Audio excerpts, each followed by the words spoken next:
सोलापूरमध्ये भरदिवसा नीलम बेकरीसमोर 70 फुटी रोडवर धारदार शस्त्राने मर्डर.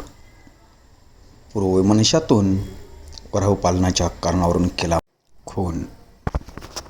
सुरेश श्रीराम मयत व्यक्तीचे नाव असून पोलिसांनी आत्तापर्यंत 5 जणांना अटक केली असून एकाचा तपास चालू आहे. MK न्यूजने केलेला वार्तालाप. सोलापूर जिल्हा प्रतिनिधी MK न्यूज सोलापूर. सोलापूर शहरात 70 फूट रोड या भागामध्ये जेलरोड पोलीस स्टेशनच्या अंतर्गत सुरेश कृष्णा श्रीराम या युवकाचा, ज्याचं वय 35 वर्ष आहे, या युवकाचा 5-6 लोकांनी मिळून दिवसा त्याला या रस्त्यात अडवून, कट रचून रस्त्यात अडवून कोयते, काट्या आणि तिथेच रोड साईड पडलेल्या मोठ्या दगडांनी ठेचून त्याचा मर्डर केल्याची घटना झालेली आहे. सदरील घटना झाल्यानंतर तात्काळ घटनास्थळी सर्व वरिष्ठ अधिकारी आणि तपासाची टीम्स तिथे पोहोचलेल्या होत्या.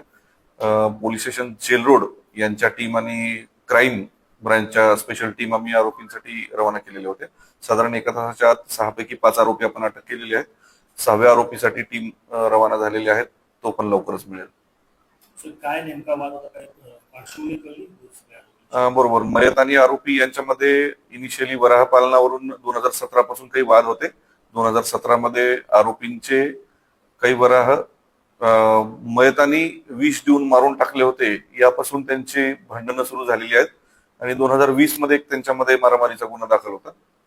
त्यानंतर त्यांच्यामध्ये आपसात कुठला वाद नव्हता, परंतु यावेळेस म्हणजे आज त्यांनी संबंधित मयतास या जुन्या वादाच्या आणि भांडणाच्या कारणावरून मारून टाकल्याचं प्रथमदर्शनी निदर्शनास येते तपासामध्ये.